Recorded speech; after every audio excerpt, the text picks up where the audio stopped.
అందరికీ నమస్కారం. నేను మీ సింగర్రాజు బీబీఆర్ టీవీ ఛానల్ నుంచి. అనితర సాధ్యుడు మన గంట్ల శ్రీనుబాబు ముచ్చటగా మూడోసారి ఉగాది పురస్కారాన్ని అందుకున్న ఈ సందర్భంగా ఉత్తరాంధ్ర జిల్లాలో ప్రశంసల జల్లు కురుస్తున్న వేళ బీబీఆర్ టీవీ ప్రత్యేక కథనం. పత్రికా రంగంలో జర్నలిస్టులు చాలామంది ఉంటారు, కానీ అటు పత్రికా రంగంలో ఇటు ఆధ్యాత్మిక సేవా రంగాలలో తనదైన శైలిలో సేవ చేస్తున్నటువంటి లెజెండ్ ఎవరైనా ఉన్నారంటే అది ఒక్క గంట్ల శ్రీనుబాబు అని చెప్పడంలో ఎటువంటి అతిశయోక్తి లేదు. ప్రముఖ దినపత్రిక ఆంధ్రప్రభ ఉత్తరాంధ్ర జిల్లాల బ్యూరో చీఫ్గా, జాతీయ జర్నలిస్టుల సంఘం కార్యదర్శిగా, విజేఎఫ్ అధ్యక్షులుగా, ఏపీడబ్ల్యూజేఎఫ్ రాష్ట్ర కార్యదర్శిగా శ్రీనుబాబు అందరికీ సుపరిచితులు. ఎన్నో సంచలనాత్మక కథనాలతో అటు ప్రభుత్వ యంత్రాంగంలోనూ ఇటు రాజకీయ వర్గాలలోని సంచలనం సృష్టిస్తున్నటువంటి సంగతి అందరికీ తెలిసిందే.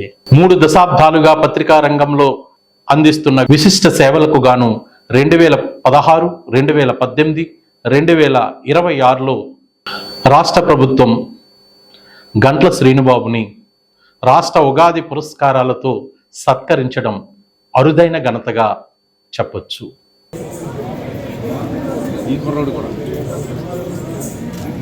వెంకటరమణ గారు, తర్వాత చుండూరు మాణిక్యరావు జర్నలిజం విభాగం ఎన్టీఆర్ జిల్లా నుంచి ఆకాశవాణిలో సేవలు అందిస్తున్నటువంటి సోదరుడు శ్రీ డాక్టర్ చుండూరు మాణిక్యరావు పురస్కారం స్వీకరించబోతూ ఉన్నారు. శ్రీ మాణిక్యరావు గారి తర్వాత గంట్ల శ్రీనుబాబు సామాజిక సేవ జర్నలిజం విభాగంలో ఎంపికైనటువంటి పెద్దలు విశాఖపట్నం జిల్లా నుంచి గంట్ల శ్రీనుబాబు. ఉడత రామకృష్ణ గారు కృష్ణా జిల్లా నుంచి జర్నలిజం విభాగంలో ఎంపికైన పెద్దలు.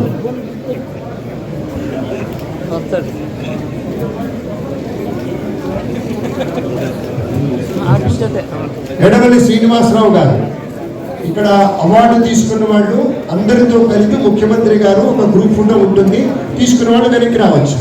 వెనుక వైపున ప్రత్యేకంగా సీట్ల మీరు అరేంజ్ చేశారు, మీరు దయచేసి అక్కడికి వెళ్ళండి. Doctor G Kondalarao journalism Visakhapatnam నుంచి, డాక్టర్ శాఖమూరు శ్రీని. అదేవిధంగా 2019లో కూడా తెలంగాణ రాష్ట్ర ప్రభుత్వం భాషా సాంస్కృతిక శాఖ ఆధ్వర్యంలో ప్రభుత్వ పురస్కారాన్ని ఆయన అందుకున్నారు. ఒక సామాన్య మధ్యతరగతి కుటుంబంలో పుట్టి జర్నలిజంపై ఉన్నటువంటి మక్కువతో అతి చిన్న పత్రిక సూర్యప్రభ పత్రికలో చేరి అంచెలంచెలుగా ఎదుగుతూ ఈరోజు శ్రీనుబాబు యువ పాత్రికేయులకు ఆదర్శంగా నిలిచారనే చెప్పొచ్చు.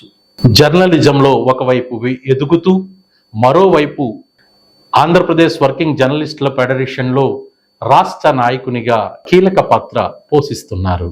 మరోవైపు విశాఖ సిటీలో సుమారు 1000 మంది పాత్రికేయులతో యూనియన్లతో సంబంధం లేకుండా ఒక కుటుంబంలో కలిసి ఉండే జర్నలిస్ట్ ఫోరంకు అధ్యక్షులుగా కూడా పనిచేయడం అనేది విశేషంగా చెప్పవచ్చు.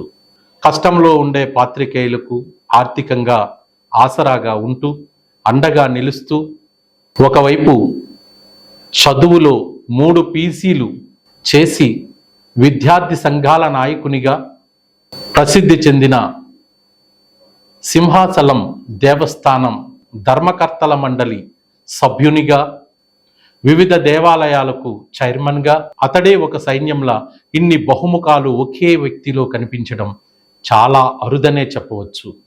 రాష్ట్ర ప్రభుత్వం నుంచి ఉగాది పురస్కారం అందుకున్న మన శ్రీనుబాబుకు ఉత్తరాంధ్ర జిల్లాల పాత్రికేయుల నుంచే కాకుండా ప్రజాప్రతినిధులు, వివిధ రాజకీయ నాయకులు, ప్రజా సంఘాల నాయకులు, అధికార వర్గాల నుంచి ప్రశంసల జల్లు కురుస్తుంది.